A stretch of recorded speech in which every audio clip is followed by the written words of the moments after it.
इस दुर्लभ मानव जन्म प्राप्त करके हमें सोचना चाहिए कि हमारा जीवन का प्रयोजन या आवश्यकता क्या है। 4 प्रकार के मुख्य आवश्यकता है: धर्म, अर्थ, काम और मोक्ष।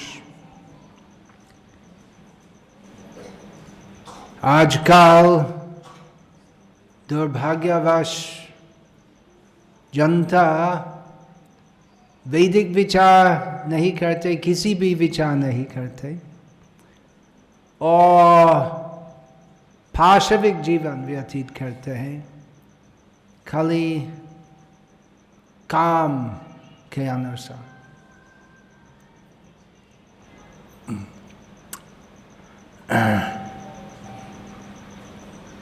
तो मनुष्य यदि विचार नहीं करते, मैं कौन हूँ, कहाँ से आया हूँ, कहाँ जा रहा हूँ, भगवान कौन है,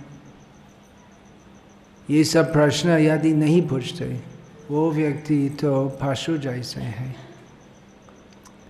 और केवल कामनाओं की पूर्ति करने के लिए जीवन व्यतीत करते, परंतु वो प्रयास से कभी भी सुख प्राप्त करना संभव नहीं है, वास्तविक सुख। काम से वो सुख जो प्राप्य है वो क्षणिक है, अपूर्ण है और दुख का कारण है। यही संस्पर्शजा भोगा दुख योनया एवते आद्यन्तवन्त कौन्तेय न तेषां रमते बुद्धः। भगवद गीता में श्री कृष्ण इस विश्लेषण करते हैं। इस एक श्लोक का अर्थ यदि हम अच्छी तरह समझ सकते, यदि हम पूरा हृदयंगम करेंगे, तो हमारा जीवन में बहुत बहुत बहुत बहुत कल्याण होगा, पूरा क्रांति हो जाएगी। इसका अर्थ है कि उस प्रकार सुख जो अधिकांश व्यक्ति उस सुख के लिए सब प्रयत्न करते, जो सब लोग, लगभग सब लोग कि जीवन का लक्ष्य है, वो क्या है? इंद्रिय सुख। हम अच्छा लगता है अच्छे चीज देखना, अच्छा संगीत सुनना और अच्छा खाना, स्वाद करना, और सर्वोच्च भौतिक इंद्रिय सुख है मैथुन सुख। परंतु वास्तव में वो सुख जो प्राप्य है, विषय इंद्रिय सुख, वो दुख का कारण है। इसलिए भगवद गीता में श्री कृष्ण कहते हैं बुद्धिमान लोग वो इंद्रिय सुख में रमन नहीं करते, प्रयास नहीं करते उस प्रकार सुखी होना। कलयुग में अधिकांश व्यक्ति बुद्धिमान नहीं है, PhD होते हुए भी सब लोग तो इंद्रिय सुख के पीछे हैं। विषय इंद्रिय संयोगम, वो क्या है? इंद्रिय सुख मतलब इंद्रियों भौतिक विषयों के साथ संयोग करना।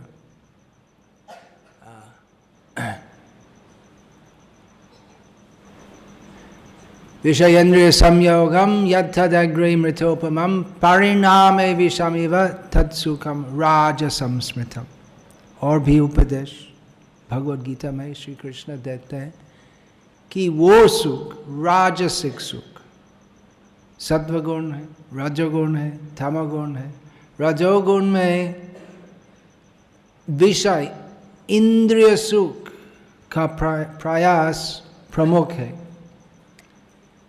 और यथाग्रे मृतोपमम, तो पहले वो सुख तो अमृत जैसे होते, परंतु बहुत तुरंत परिणामे विषमिव, परिणाम से वो सुख तो जो अमृत जैसे है उसका परिणाम होते विष।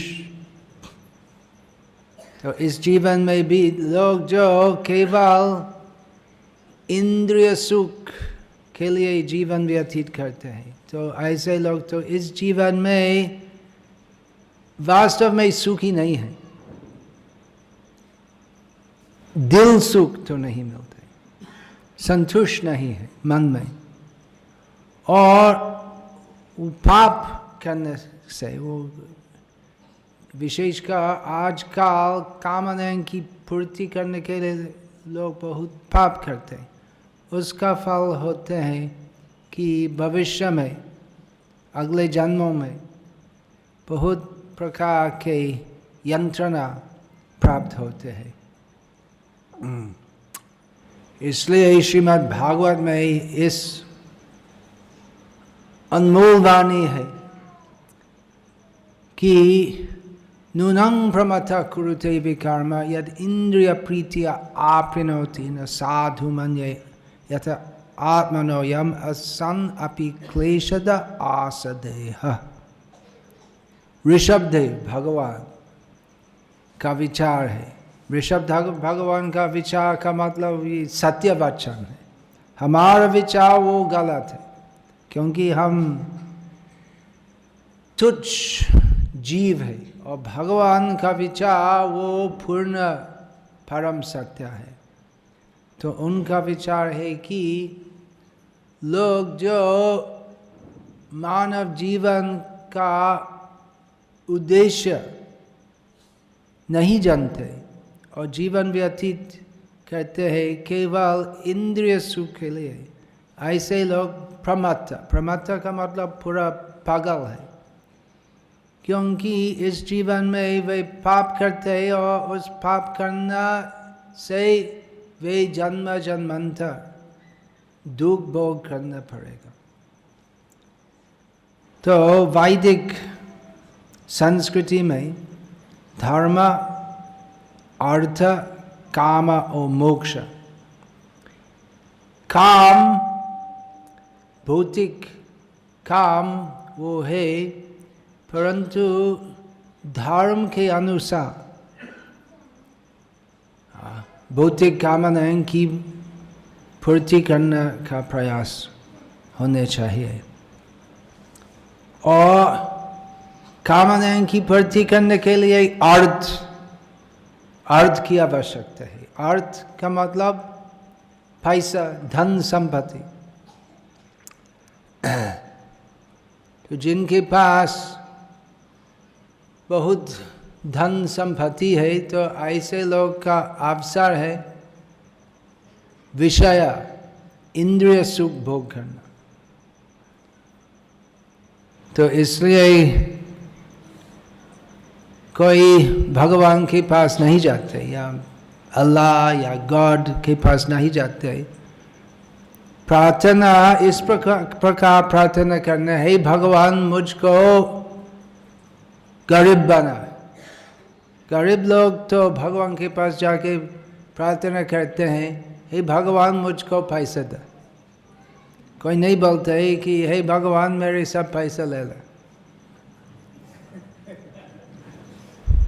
और जिनके पास बहुत बहुत पैसा, ऐसे लोग भी भगवान के पास जाकर प्रार्थना करते हैं, हे भगवान मेरे पास खाली 100,000 करोड़ रुपया है,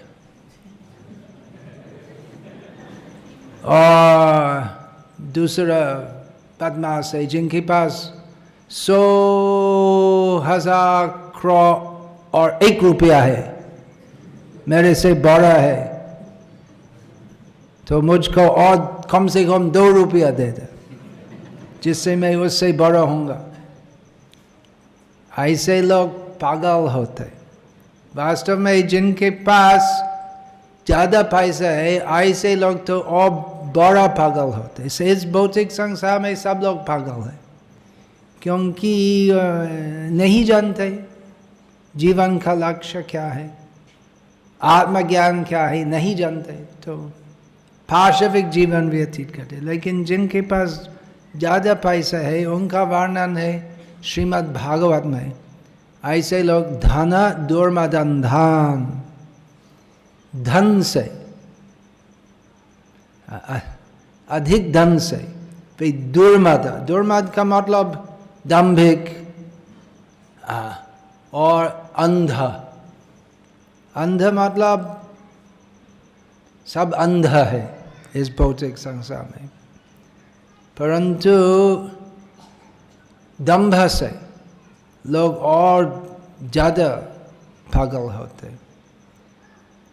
तो भौतिक संसार में सब बद्ध जीवों की आवश्यकता है कामनाओं की पूर्ति, और इसलिए अर्थ पैसा कमाना की आवश्यकता है। परंतु वैदिक रीति में अर्थ, पैसा कमाना और काम तो धर्म के अनुसार होना चाहिए। अर्थात शास्त्र में बहुत विधि है और निषेध है, तो ऐसा करो, ऐसे मत करो, जिससे लोग पुण्य करेंगे और पाप नहीं करेंगे। और पुण्य कर्म करने से लोग अवसर मिलते हैं विशाल इंद्रिय सुख प्राप्त करना। इस पृथ्वी में विशाल इंद्रिय सुख भोग करने का अवसर नहीं है, स्वर्ग में है। इसलिए पुण्यशाली लोग प्रयास करते स्वर्ग जाने के लिए।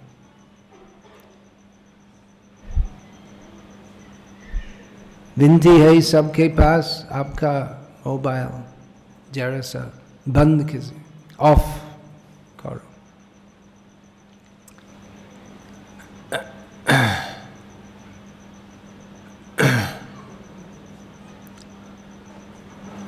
तो स्वर्ग लोक में नंदन कानन है, अप्सरों है, गंधर्वों है, सब सुविधा है इंद्रिय सुख के लिए। परंतु वहाँ पर भी कोई वास्तव में सुखी नहीं है, क्योंकि वास्तविक सुख है आत्मा का सुख, इंद्रिय सुख नहीं है। स्वर्ग पुण्य कर्म करने से स्वर्ग जाने के बारे में भगवद गीता में भगवान कृष्ण उपदेश देते हैं। तैतं भुक्त्वा स्वर्गलोकं विशालं क्षीणे पुण्ये मार्चलोकं विशन्ति एवं त्रयी धर्म अनुप्रपन्ना गतागतं काम कामा लभन्ते। अर्थात जो स्वर्ग निवासी है, बहुत विशाल पुण्य कर्म करने से जो अवसर मिलते है स्वर्ग जाना, तो विशाल पुण्य कर्म करने से अवसर मिलते विशाल इंद्रिय सुख भोग करना। परंतु स्वर्ग में भी एक समय आएगा जिसमें वो इंद्रिय सुख भोगना समाप्त हो जाएगा। जैसे इस पृथ्वी में भी तो एक व्यक्ति जितने भी बड़ा हो, धनी हो, सांसारिक विचार में सुखी हो, उसका समय आएगा जिसमें उसको निकालना है उस शरीर से, उसका जाना पड़ेगा। वो उसी स्थिति में नहीं रह सके। हाँ, तो जो बड़े है, बड़े नेता या धनी या व्यापारी, तो सबका समय आएगा। तो स्वर्ग में भी ऐसा होता है, बहुत दीर्घायु होते हैं, परंतु एक समय आएगा जिसमें इस धरती पर वापस आना पड़ेगा। और इस प्रकार जो स्वर्ग जाते हैं, यहाँ वापस आते हैं, फिर पुण्य कर्म करते हैं। पुण्य कर्म का मतलब सब वैदिक विधि के अनुसार स्वधर्म पालन करना, दान देना, तीर्थ यात्रा करना, ब्राह्मण भोज, यज्ञ व्यवस्था कर, ये सब पुण्य कर्म है। गाय के खिलाना, गौ रक्षा, ये सब। तो ऐसे लोग स्वर्ग जाते हैं, यहाँ आते, फिर पुण्य कर्म करते, फिर वो यहाँ आते हैं, और इस प्रकार काम के अनुसार। और ऐसे लोग का पूरा उद्देश्य है काम, धर्म पालन करते, काम की पूर्ति करने के लिए। तो वैदिक रीति का वास्तविक उद्देश्य नहीं है एक प्रथा जिससे लोग स्वर्ग जा सकते, उसमें कोई वास्तविक कल्याण नहीं है। तो इसलिए वैदिक रीति में धर्म, अर्थ, काम और मोक्ष भी है। लोग जो प्रबुद्ध होते समझते कि स्वर्ग जाने से क्या होगा, क्या फायदा होगा, और इस धरती पर भी सुखी होने से क्या फायदा होगा, उसमें कुछ नहीं है। वास्तव में सब कुछ दुखमय है इस भौतिक संसार में। इसलिए ऐसे बुद्धिमान लोग प्रयास करते हैं इस भौतिक संसार से मुक्त होने के लिए। पुनरपि जननम पुनरपि मरणम पुनरपि जननी जठरे शयनम। वे जानते हैं कि भौतिक संसार में हमें बार बार मृत्यु प्राप्त होते, उसके बाद जन्म करते, और इस प्रकार हम बार बार एक माँ के पेट में प्रवेश करते, और ये सब दुख है। जन्म मृत्यु जरा व्याधि दुख। बड़े धनी विद्वान जनप्रिय ऐसे होते हुए भी सबके लिए जन्म मृत्यु जरा व्याधि दुख भोग करना पड़ेगा। इसलिए बुद्धिमान लोग प्रयास करते हैं जिससे वे मुक्त होंगे ये सभी प्रकार के दुख से, और इसलिए वे ज्ञान मार्ग अवलंबन करते हैं, और इस प्रकार विवेक करते हैं कि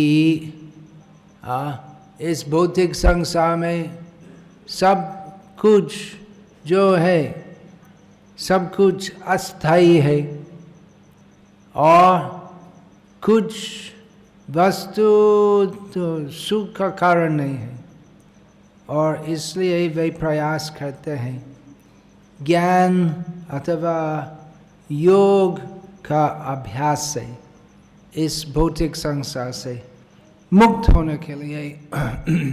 और ऐसे ज्ञानी लोग का लक्ष्य है ब्रह्म ज्योति में लीन हो जाना।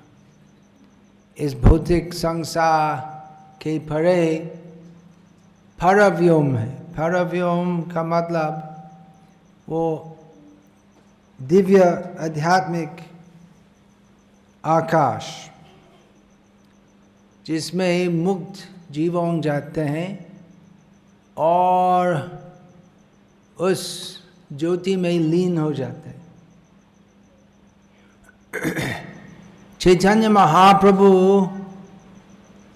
की वाणी है कि ये 4 वैदिक प्रयोजन जो चतुर्भाग बोलते हैं, धर्म अर्थ काम मोक्ष, होते हुए भी ये चारों के ऊपर के अतीत एक और है,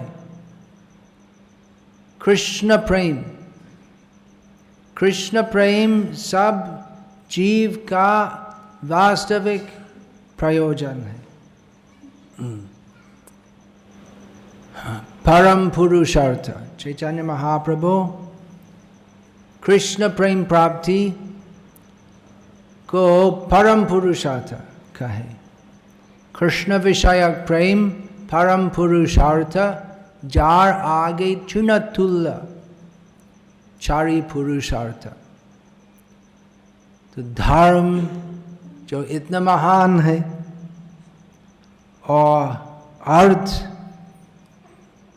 जो अर्थ और काम तो साधारण विचार में बहुत महान है, और साधु पुण्यशाली लोग का विचार में धर्म बहुत महान है, और ज्ञानी जन का विचार है कि मोक्ष महान है।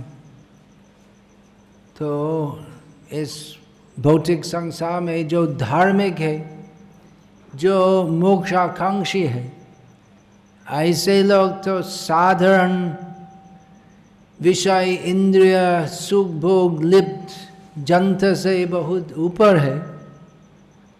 परंतु चैतन्य महाप्रभु का विचार में कृष्ण विषयक प्रेम परम पुरुषार्थ, धर्म और मोक्ष के बहुत ऊपर है कृष्ण प्रेम, क्योंकि वो कृष्ण प्रेम सब जीव का वास्तविक स्वभाव है। जीवे स्वरूप है कृष्ण नित्य दास।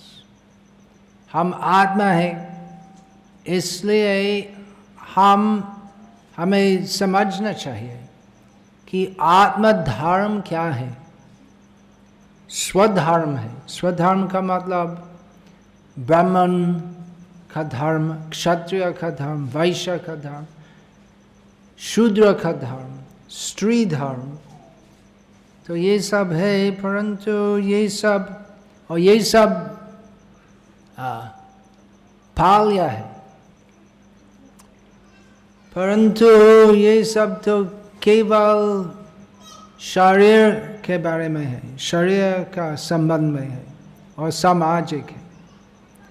वो सब स्वधर्म पालन करने से धीरे धीरे एक जीव का आध्यात्मिक विकास या उन्नति हो सकते। परंतु साधारण धर्म के ऊपर है आत्मधर्म, आत्मा का धर्म। जो मोक्षाकांक्षी ज्ञानी है, उनका विचार है कि मोक्ष प्राप्ति के बाद वो जीव का और कुछ धर्म नहीं है, क्योंकि वो ब्रह्म ज्योति में लीन हो जाते हैं और फिर वो सब धर्म काम अर्थ मोक्ष सब बंद होते हैं। परंतु चैतन्य महाप्रभु हमको यही अनमोल उपदेश दिए हैं, जो चैतन्य महाप्रभु की काल्पनिक वाणी नहीं है। ये सब शास्त्र के अनुसार, श्रीमद् विशेषकर श्रीमद् भागवत के अनुसार, कि कृष्ण प्रेम जीव का मूल स्वभाव है।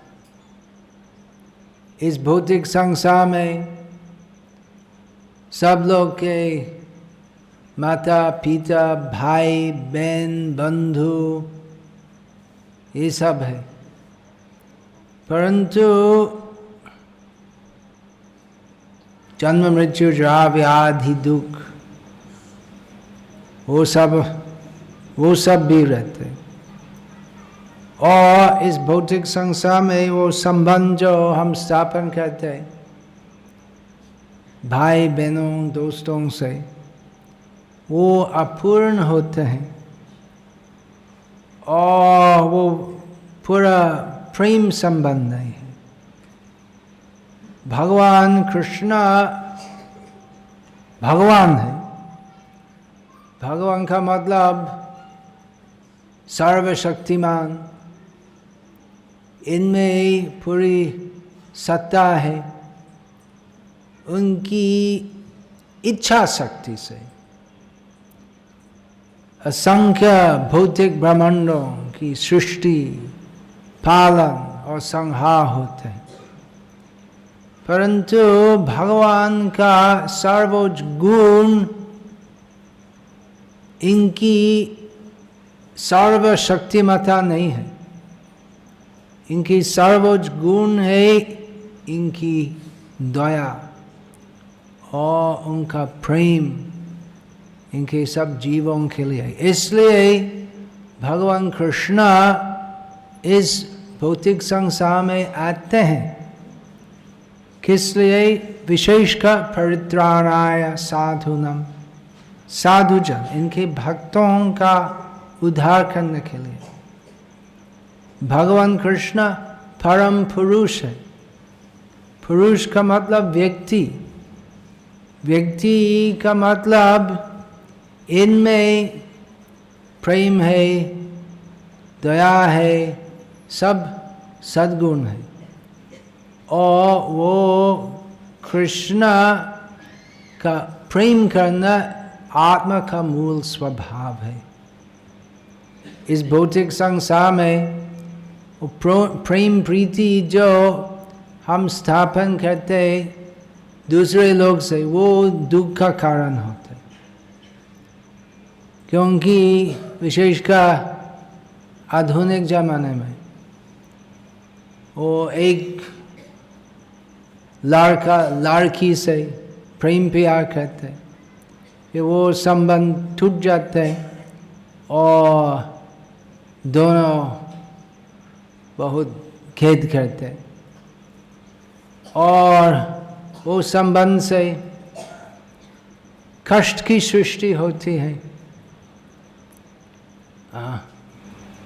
वैद्य स्त्री संग है, विवाह संस्कार के बाद तो वो धार्मिक है और उससे संतान उत्पत्ति होती है, उसमें कष्ट होते हैं। तो वो कष्ट माता पिता का आनंद है, तो फिर भी कष्ट होता है। और इस भौतिक संसार में वो प्यार का फल दुख होते इस कारण से भी, क्योंकि जो लोग हम प्यार करते वे एक एक मर जाते और हम भी मर जाते, और इस प्रकार वो प्रेम संबंध जो हम आपस में स्थापन करते हैं वो भौतिक प्रकृति के नियमों वो सब जबरदस्त से टूट जाते। परंतु कृष्ण प्रेम ये सब दोष से विमुक्त है। भगवान कृष्ण पूर्ण है और इनके धाम में जिसमें मुक्त भक्तों जाते हैं, जन्म मृत्यु जरा व्याधि दुख नहीं होते। उसमें वो प्रेम जो है, जो वो अपार है, उसका वर्णन है श्रीमद् भागवत और अन्य शास्त्रों में। तो कृष्ण भक्ति में मुक्ति शामिल है। भक्तों का दूसरा प्रयास, मुक्ति प्राप्त करने के लिए दूसरा प्रयास का कोई आवश्यकता नहीं है। जो कृष्ण भक्ति करते हैं तो भगवान कृष्ण की दया से ये मुक्ति मिलते है। उनके लिए कठोर तपस्या और गहरा शास्त्र विचार करने का जरूरत नहीं। भक्तों की भक्ति क्या है? वो भक्ति का सारांश है आत्मनिवेदन, पूरा शरण लेना कृष्ण भगवान के चरणों में। जैसे गीता में भगवान कृष्ण का अंतिम उपदेश है, सर्वधर्मान् परित्यज्य मामेकं शरणं व्रज अहं त्वा सर्वपापेभ्यो मोक्षयिष्यामि मा शुचः। भगवान कृष्ण कर्म, ज्ञान, योग और भक्ति के बारे में वर्णन करने के पश्चात भगवद गीता में इनका अंतिम उपदेश प्रदान करते हैं। तो और सभी प्रकार के धर्म परित्याग करके इस धर्म ग्रहण करो, मुझ में पूरा शरण ले लो। तो यही परम धर्म है। और अहं त्वा सर्व पापेभ्यो मोक्षयिष्यामि मा शुचः। और सब पाप जो हम किया है वो सब पाप के फलों से भगवान कृष्ण कहते मोक्षयिष्यामि, मैं मोक्ष देता हूँ तुमको। तो भगवान श्री कृष्ण की दया से वो मोक्ष जो ज्ञान मार्ग अवलंबन करने से बहुत कठिनाई से प्राप्त होते हैं, वो भगवान श्री कृष्ण की दया से अपने आप मिलते हैं भक्ति योग से, भगवान श्री कृष्ण की भक्ति करने से। नहीं तो जो कृष्ण भक्ति नहीं करके मुक्ति के लिए प्रयास करते हैं, उनका मार्ग बहुत कठिन है। क्लेशोदिकतरस्तेषाम् अव्यक्तासक्तचेतसम्। जो अव्यक्त ब्रह्म ज्योति से आसक्त है, जो उस ब्रह्म ज्योति में लीन हो जाना चाहते हैं, उनके लिए वो मार्ग, वो ज्ञान मार्ग अवलंबन करना, उसमें बहुत कष्ट होते। परंतु भक्तों का जीवन में कुछ भी कष्ट नहीं होते, शुरुआत से आनंद होते। किस प्रकार आनंद? भौतिक कामनाओं की पूर्ति करना वो तुच्छ आनंद नहीं है, और अर्थ प्राप्त करना वो तुच्छ सुख भी नहीं है। भक्तों जो आनंद अनुभव करते हैं वो आत्मा का आनंद। कृष्ण की कृपा से नवीन भक्तों भी यदि दिल से शरणागत होते हैं, जो कपटी से भक्ति नहीं करते हैं, जो पूरी श्रद्धा से अपना को निवेदन करते हैं श्री कृष्ण की सेवा में, तो श्री कृष्ण की दया से वे भक्ति का प्रवेश करने का समय भी आत्मा आनंद, कृष्ण भक्ति आनंद अनुभव करते हैं। तो इस भक्ति मार्ग सर्वोच्च है और श्रेष्ठ लाभ प्रदायक है, धर्म अर्थ काम मोक्ष के ऊपर है और पूरा आनंदमय है, इसमें कुछ कष्ट नहीं है। मैं सन्यासी हूँ और मेरे साथ कुछ ब्रह्मचारी भक्त है, हम प्रचारक है और हमारे बीच आप ज़्यादातर गृहस्थ हैं। तो चैतन्य महाप्रभु और भगवान कृष्ण का विचार है कि गृहस्थ होना कोई दिक्कत नहीं है भक्ति मार्ग में। यदि एक गृहस्थ घर में कृष्ण भक्ति पूरा परिवार का केंद्र बिंदु बनाते हैं तो वो घर वैकुंठ के समान होते। गृह थाको बने थाको सदा हरि बोले डाको। भक्तिविनोद ठाकुर एक महान वैष्णवाचार्य जो गृहस्थ आश्रम में थे, उन्होंने कहा कि चाहे भी आप गृहस्थी हो अथवा सन्यासी हो तो दोनों के लिए मुख्य धार्मिक उपाय भक्ति उपाय क्या है? हरि नाम करना। तो भक्तों हरि नाम करते हैं और श्री कृष्ण की लीला और उपदेश का चिंतन, दोनों के ऊपर चिंतन करते हैं और इस प्रकार वे सदैव कृष्ण भक्ति सुख में निमग्न रहते। मच्चिता मद्गत प्राणा बोधयंत परस्परम कथयंतश्च मां नित्यं तुष्यन्ति च रमन्ति च। भक्तों आपस में परस्परानुकथनम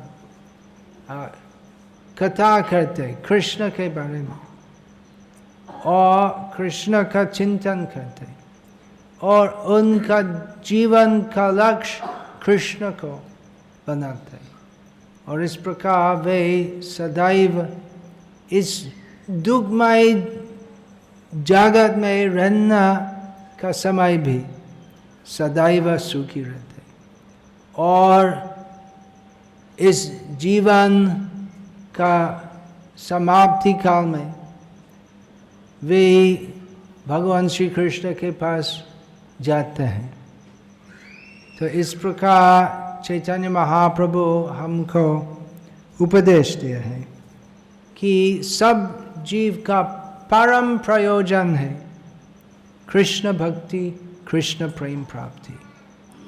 और कैसे प्राप्त होना? भक्ति योग जिसमें कुछ कठिनाई नहीं है, केवल आनंद होते। भक्ति योग में क्या करना है? भक्तों की संगति करना, साधु संग। साधु संग मतलब भक्त के संग। आप जो यहाँ पर भरूच और आसपास गाँवों में रहते हैं, आप सब जो यहाँ पर उपस्थित है, आप सब गृहस्थ हैं। अभी तक भरूच में कोई स्थायी ब्रह्मचारी या सन्यासी नहीं है, परंतु आप सब साधु संग मिलते। कैसे? आप सब साधु हैं। साधु का शब्द नहीं है केवल लाल कपड़ा पहनने वाले, लंबी दाढ़ी वाला, वो तो नहीं है। जो भगवान कृष्ण को उनका जीवन का लक्ष्य बनाए है वो व्यक्ति साधु। सब गृहस्थ ब्रह्मचारी वो तो प्रथम विचार नहीं है। कौन है कृष्ण के बाद? वो साधु है। वास्तविक साधुत्व है कृष्ण भक्ति। तो साधु संग, कृष्ण नाम, और भक्तों कृष्ण नाम कहते हैं, साधु संग कहते हैं कृष्ण नाम। भागवत श्रवण, श्रीमद् भागवत का श्रवण करते हैं और अध्ययन करते हैं। तो इस प्रकार भक्तों बहुत सुखी रहते हैं और व्यवहारिक आध्यात्मिक प्रगति करते हैं। कुछ लोग हैं जो ज्ञानी है, बोलते हैं कि तो इंद्रिय सुख करने से दुख होते हैं, परंतु उनके अनुयायियों को कोई व्यवहारिक उपाय नहीं दे सकते, तो कैसे इंद्रिय सुख के ऊपर विजय कर। और इसलिए लोग जो जानते और पुस्तक पढ़ते तो इंद्रिय सुख वो कोई सुख नहीं है, दुख का कारण है। परंतु ऐसे लोग तो जानबूझ करके भी इंद्रियों को दमन नहीं कर सकते, क्योंकि केवल जानने से हम यथार्थ मानसिक बल नहीं मिलते इंद्रिय सुख के ऊपर पराजय करना। तो इस कृष्ण भक्ति मार्ग में हम कृष्ण की कृपा मिलती है और हम इतना आनंद मिलते कृष्ण भक्ति करने से कि हम आसानी से इंद्रिय सुख से विरक्त हो सकते। ये खाली बात नहीं है, वो प्रकट है आप सबों का जीवन में। आप सब जो गंभीरत्व से कृष्ण भक्ति ग्रहण किया, और प्रमाण है पूरी धरती में कि बहुत से लोग जो पहले पापी थे, मांसाहारी, शराब पीने वाले, व्यभिचारी, तो अभी कृष्ण भक्ति ग्रहण करने से वे सभी प्रकार के व्यसन छोड़ दिया और विशुद्ध रूप से जीवन व्यतीत करते कृष्ण भक्ति में। तो चैतन्य महाप्रभु जो कहते हैं वो व्यवहारिक है और विशेष कलयुग के लिए मुख्य उपाय है, युग धर्म है। इस कलयुग में युग धर्म है कृष्ण नाम संकीर्तन। पूर्व युगों में युग धर्म अलग था। कृतेयाध्यायतो विष्णुम, कृतयुग सत्य युग में ध्यान विष्णु के ऊपर ध्यान करना वो युग धर्म था। लेकिन आजकल वो तो संभव नहीं है। ध्यान का मतलब मन को स्थिर करना, और किसी व्यक्ति 10 सेकंड के लिए भी मन को स्थिर नहीं कर सकते। आप प्रयास करो तो संभव। यदि हम प्रयास करते मन से सब चिंतन निकालना तो संभव नहीं है। तो मन को स्थिर करना कैसे संभव हो? सवाई मन कृष्ण पदारविंदयो हो, मन कृष्ण के चरण में शरण लेने हैं, फिर मन स्थिर हो जाते। तो कृतेयाध्यायतो विष्णु त्रितायो यज्ञतो मुखाय। आज तक कुछ लोग बड़े बड़े यज्ञ बनाते, परंतु वास्तव में यज्ञ करना युग धर्म था त्रेता युग के लिए। रामायण से हम पता मिलते कैसे रामचंद्र भगवान बहुत बड़े बड़े याग बनाए हैं। तो आजकल शास्त्र विधि के अनुसार याग बनाना संभव नहीं है, उससे वो सब याग करने से कोई वास्तविक आशा नहीं होते। और द्वापरे परिचार्यार्यम, द्वापर युग में युग धर्म था अर्चन, मूर्ति पूजा।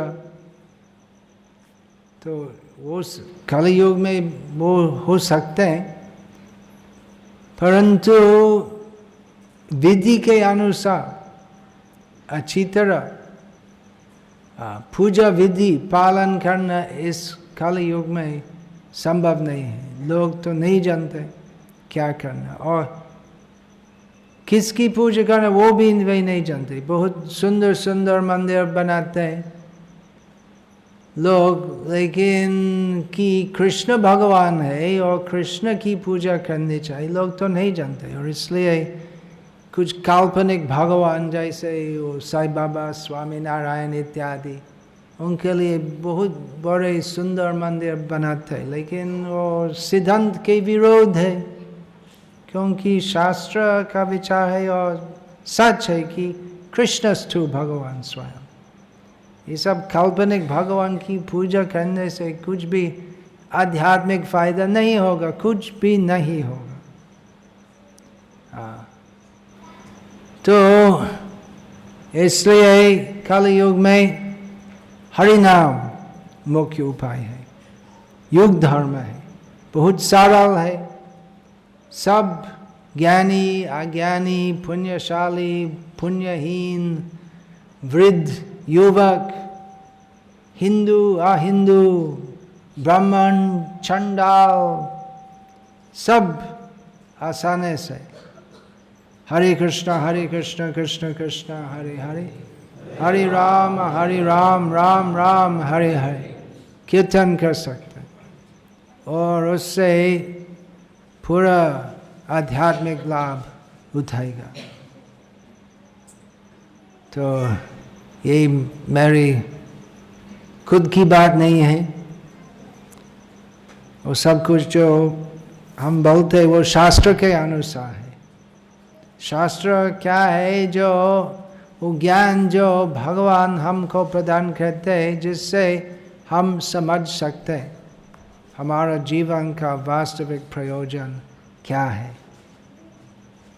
तो इस हरे कृष्ण सत्संग केंद्र स्थापित है कृष्ण भक्ति करने के लिए, और सब भक्तों और नवीन आने वाले को ये शास्त्राधारित भक्ति तत्व ज्ञान शिक्षा प्रदान करने के लिए। शिक्षा प्रदान मतलब शास्त्र के अनुसार वो सब सिद्धांत जो है और व्यवहारिक भी है। तो कैसे माला पर हरे कृष्ण नाम जाप करना, कैसे कीर्तन करना, कैसे वैष्णव तिलक लगाना, तो सब शिक्षा प्रशिक्षा प्रदान करने के लिए इस हरे कृष्ण सत्संग केंद्र स्थापित है। और आप सब यहाँ आ सकते हैं, और चैतन्य महाप्रभु श्रील प्रभुपाद की कृपा से आप पूरा आध्यात्मिक लाभ मिल सकते हैं। आप परम प्रयोजन, जीवन का वास्तविक प्रयोजन, कृष्ण प्रेम प्राप्ति मिल सकते हैं। हरे कृष्ण।